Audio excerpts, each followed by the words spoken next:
For those who've been paying particular attention, Aotearoa appears to have been struck by a spate of earthquakes in recent days. Just yesterday, a 4.1 magnitude earthquake shook Hawke's Bay. On Saturday, a light 3.2 magnitude earthquake rattled Christchurch. And in the wee hours of Friday morning, a 7.4 earthquake, about 700 kilometres northeast of Gisborne, briefly sparked fears of a tsunami. So what is going on? Right before, it's shaking right now, right before you start the interview, she says you should clear out, I think we're having, this is bizarre. You feel that right now. I thought the set is come moving. back on camera. I don't know if we have a two-shot here of us in the studio. But all our lights are shaking. I do feel like we are having a bit of it felt like an earthquake. Or tremor for sure. Yeah, I'm right with you. I'm sorry, it just took me by surprise there during this newscast. Right. And I felt it shaking. And remember, this was the same feeling we had 4th of July and July 5th of last year. It was the same kind of feeling when the entire room was shaking. So we are going to, for the time being, we are going to move back to our regular scheduled broadcast here. But again, just felt what definitely appeared to seem like an earthquake here in Las Vegas. We'll have more on that. 5.8 earthquake struck this morning near Lone Pine in Inyo County, centered in the Owens Valley region below the eastern flank of the Sierra Nevada. Shaking felt all the way here in Southern California. It came from up there. That was scary. Bet it was. Quite a shock in Inyo County and the Sierra Nevada yesterday. A 5.8 earthquake sent tons of boulders and other debris crashing into a camping area. The local sheriff's department closed the Whitney Portal campsite and evacuated it as a precaution as well. Wednesday morning, a 5.8 magnitude earthquake shook the Central Valley, followed by 4.6, 3.6, and 3.1 aftershocks. A mess at this Lone Pine grocery store. Cans thrown on the floor, broken bottles everywhere, while some items stayed neatly stacked on the shelves. Far away, a wobbly feeling in Fresno. Light fixtures swaying as the earth rolled at 10:45 this morning. And here, new cracks in the tile. We've already had, I don't know, half a dozen magnitude 3 since this earthquake happened. And they're dying, the number's going down, but we're continuing to have them. So we're continuing to get bigger aftershocks. And one of them could grow into a big one. Just 2 days ago, a 4.6 magnitude earthquake occurred. The quake sent hearts racing in Ridgecrest, where a flurry of shocks as strong as 7.1 hit last year around the 4th of July. This is a different fault than the Ridgecrest earthquake. These temblors come just about a week and a half from the anniversary of the 7.1 and 6.4 magnitude earthquake that shook Ridgecrest last summer. To the Big Island now, where a 4-point magnitude earthquake struck the southwest rift zone of the Kilauea volcano. It happened just after 3:45 this afternoon. Officials say the quake was not strong enough to trigger a tsunami. And the cherry on top of an already eventful day in Oklahoma, a 4.2 magnitude earthquake that was struck Perry, but could be felt throughout Green Country. People commenting on our Facebook page, they could feel it from Bixby, Manford, all the way to Poto. Our chief meteorologist Mike Collier tells us this is the largest quake since April 19th, 2018. And it happened in this same city, making this a top 18 all-time earthquake for Oklahoma. Did you feel it? Late last night, a 4.6 magnitude earthquake rattled parts of the Treasure Valley. You may have felt it at around 11:20 last night. And yeah, it was an aftershock because basically it's in the same exact area as that big earthquake from March, but this one was at 4.6, as Maggie mentioned. The house was moving. Well, this morning, people in Stanley woke up to a 3.4 magnitude quake, then a 4.4 quake less than an hour later. Since the 6.5 magnitude quake back on March 31st, there have been more than 840 aftershocks, larger than 1.5 in size. So far, there have been more than 900 aftershocks since that big quake. Now, a pair of grants totaling more than $100,000 will help Boise State researchers find out more about what's really going on with all that shaking. They're also studying sounds created by the aftershocks. We're seeing some really interesting energy transfer from the solid earth into the atmosphere, and then it sort of bounces around in the mountains. It's a little unnerving to a number of people, and just because of the uncertainty and as to what's coming next and how long this may last. Most of us in the Treasure Valley felt our home shake on March 31st.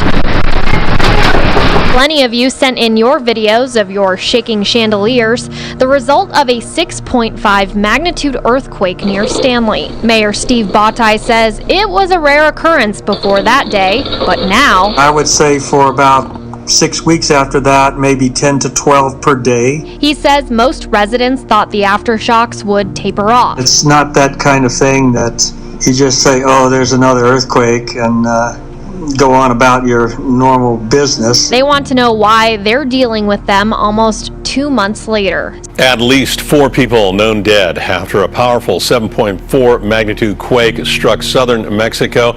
It was centered near the coastal resorts of Oaxaca, and the shaking rattled buildings and nerves 435 miles away in Mexico City.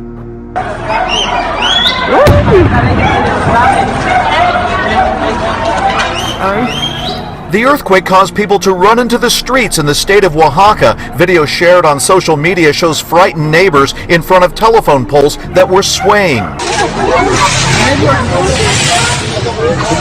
Windows slid open and closed in this building near the center of a town. And another clip from Mexico City shows a blue car nearly hopping while large windows in the building in the background take on a jello effect. Panic. Oscar Delgadillo of San Jose was on vacation in Mexico City and says it shook his hotel for over a minute. It's 90 seconds for after that I hear the sirens, everybody go outside. It's terrible, 7.5, but everybody's well. Mexico City residents were forced to the streets as buildings swayed. Dozens of healthcare workers were seen leaving a major hospital. Standing on shaky ground and feeling the earth swaying beneath one's feet.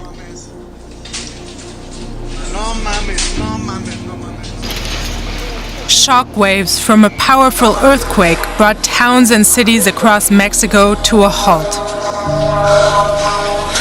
It was very strong. I had never felt such a strong earthquake, only in 1985. Today's earthquake felt very, very strong on shifting pavement.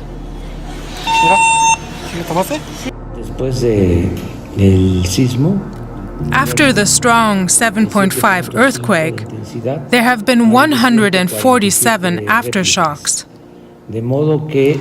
So they recommend that we remain alert and attentive. But while feeling the aftershocks, some Mexicans preferred appealing to a higher power. Yeah, I appreciate it. That is John Ristow, the GNS seismologist. No, I think that was a reassuring interview. Yeah, they're just totally random. Don't panic. Yeah. They happen. We get, what, to 20,000 odd every year? Yeah, that's bizarre, isn't it? And we'll never know when the big one's coming, so you may as well not worry about it. It's just one of those really unnerving feelings, isn't it? Apparently, when the whatever is underneath you gives way. Yes. That's the bit that we don't like about it, because you've got control over the surface that you're standing on. Yeah. Well, we've, in the last year, just in the last year, we've located over 22,000 earthquakes in New Zealand and the offshore region. Now, the vast majority of those are going to be, magnitude 1s and 2s, far too small for people to actually feel. But, we probably have, a few hundred, 200 or 300 every year that people feel. And the one, I guess, nice advantage is that most of the bigger ones, or many of the larger ones anyways, occur offshore. So that tends to mitigate the damage they might do. That's still quite a lot though, isn't it? 200 to 300 a year that people actually feel. And so like I mentioned in the introduction, we felt about 3 over the last few days. Is there any correlation between the ones that we've felt recently, or is it just a bit of a coincidence?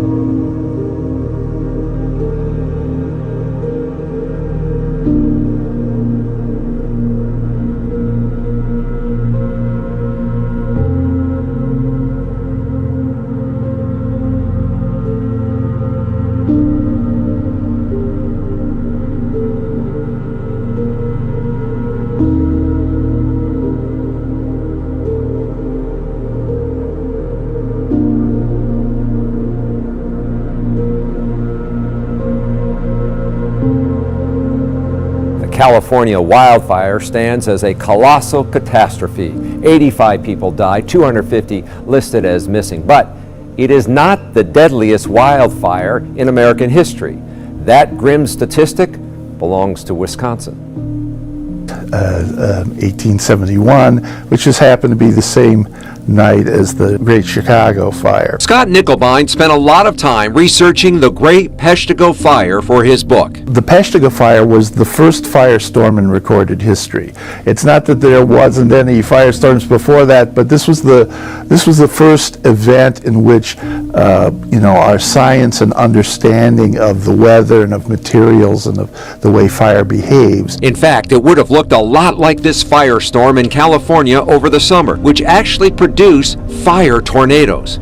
Within a matter of 15 to 20 minutes, the whole city was burning at one time. I can't imagine what was going through those people's minds. They knew they had to run for their life. Survivors would tell of fireballs blasting through town, smashing into people and buildings, instantly igniting them. In one night, what residents described as swirling fire tornadoes had burned more than a dozen towns. In Williamsonville, flames chased the 77 residents into open fields. 60 are dead. Some reportedly took their own lives as the fire closed in. Tornado Park now memorializes the fire tornado's victims. Experts say the full death toll across the region was probably about 2,500. Today, a small museum in Peshtigo houses artifacts like a melted watch, a scorched Bible.